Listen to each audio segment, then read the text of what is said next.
Chapter 1. It was the best part of the day. Mid-morning. A time when the early hustle had quieted, leaving behind a cool, silent stillness. The air would be fragrant with the smells of breakfast just before they began to fade, and just as the scent of bread and stew started to mingle. But there were none. Instead, the silence was demolished by the angry, demanding shrieks of alarm bells, tearing through the air and rending the stillness with the brash, desperate calls for aid. I was still conditioned to believe those bells wanted something from me. But only a few short months ago, Jack had declared me unfit for the guard, and therefore, this was no longer my concern. It was not the first time I had been rudely interrupted by these bells that had nothing to do with me anymore, but on most of those days, I could simply move to one of the quieter parts of town where the ringing did not reach so cleanly. Today was different. Today, instead of sleeping on a stoop or a bench, I had a bed, and I was not going to let some stupid alarm bells chase me out of it. My good friend Serge had asked me to watch his place while he handled an issue in the mines, and I could use his bed while he was gone. He even promised to pay me for my time. As comfortable as the bed was, and as much as I wanted to stay in it, I needed to leave it. I convinced myself to stand and willed myself to the polished tin Serge had strapped to his wall. I looked better than I had a few days ago when I first showed up. My skin had been pale, and my horns looked dull and brittle. Now both had gotten darker and richer with just one good night's sleep.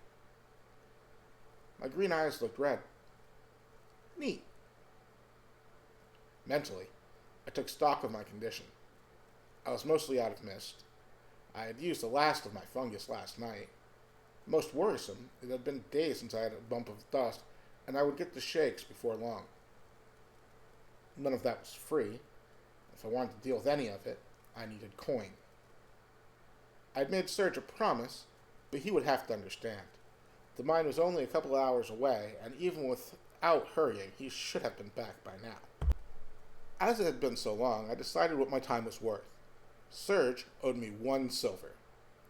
Now that that was settled, I could focus on how I was going to find coin and vice. I gathered my things. There were not a lot of things I owned. One of the few was my robe. It was currently in a heap on the floor, and it stank like a homeless drunk lived in it. I put it on. Putting it on was always unpleasant, as it took a little while to get used to the smell. I considered washing it, but when it did not stink, the guards would sometimes try to search me and see if I had drugs, money, or anything else they could take. But when I stank like this, they left me alone. My fingers rummaged through the folds of the robe, hunting more by their own instincts than with any direction from the rest of me. A tiny little pinner of mist found its way between my fingers. It was rolled nice and tight, with a practiced twist at the end, awaiting fire. While my gray skin and horns were the most obvious indications of my demon heritage, they were not my only gifts. I was able to use a little magic, mostly shadow and fire, and it was particularly useful for things like this. My magic sparked as it touched my lips, and I took in a long, slow breath. For just a moment, all the stress of the day melted and fluttered away in the smoke I exhaled. The moment never lasted, but it was a good moment regardless. I lingered for a step too long, and then finally exited the room. The outside world was bright and annoying. Fortunately, my emergence seemed to silence the bell, and I drank in my first moment of silence before I dragged myself across the uneven cobblestone, still surprised by how intensely my lethargy clung to me. For a moment, I wondered if I would be able to find any coin at all, or if I would just be drawing from the well and hoping cold water would be enough for me. But each step built on the next, and by the time I reached the square, I was ready to perform my daily tasks. However, the square was unusually quiet, and the first thing I heard as I arrived was Jack's obnoxious voice. I could not make out the words and did not particularly want to. I was just relieved that he was not talking to me. Still, almost involuntarily, I glanced over at him.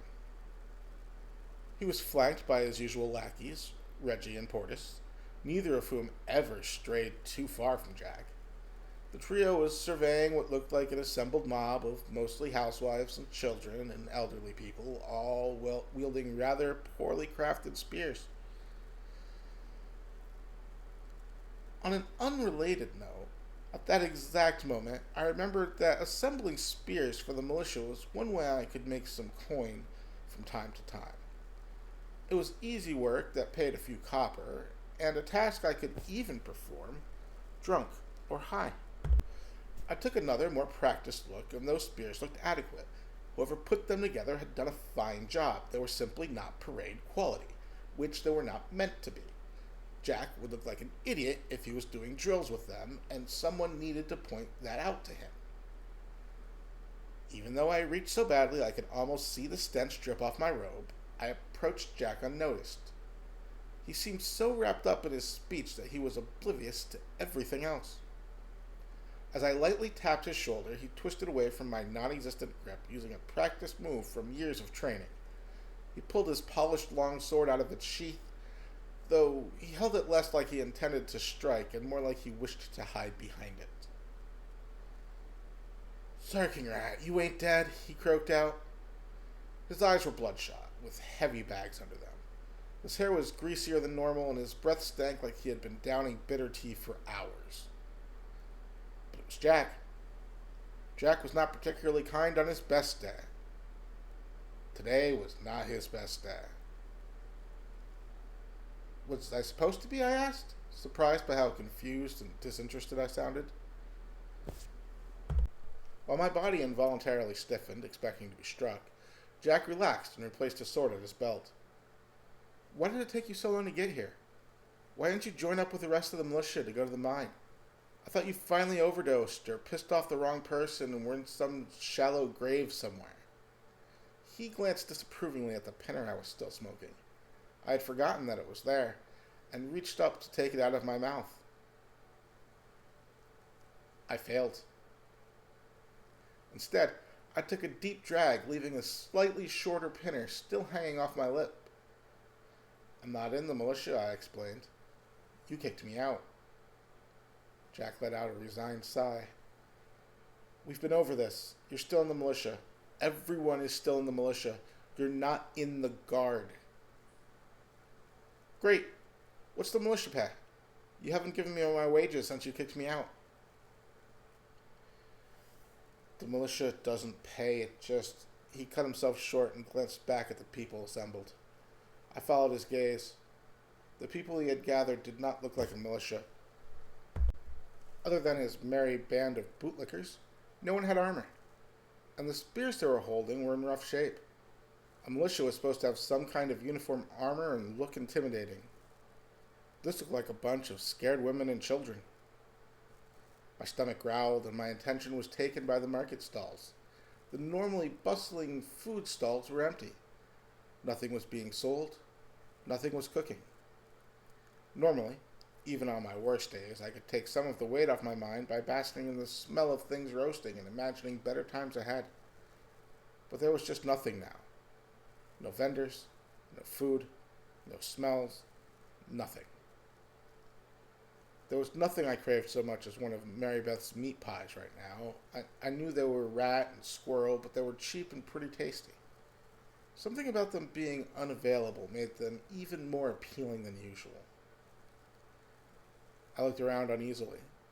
Glancing over at me was Mary Beth.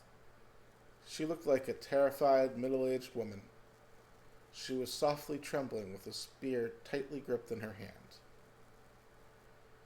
I guessed she was militia, or whatever. I wondered if that was why she was not cooking pies. She had guard money now. Hopefully some of the normal guards would show up so she could get back to making pies. "When will the guards be back, Jack?" I asked. "They're dead, Rat. Everyone is dead," Jack replied with kind of a flabbergasted sigh. Jack paused, waiting for something. I was also waiting. Long moments passed before one of us spoke. They died in the mines, trying to fix that zombie problem. Get on the line and get ready to do some drills, Jack said, finally breaking that stalemate. Right, they're working on a zombie problem. I should not be long then. Zombies were easy to kill, especially if you took the whole militia to do it. Oh, if that's done, are they on their way back now? Are you high again? You know what? Never mind. I don't have time to play with you.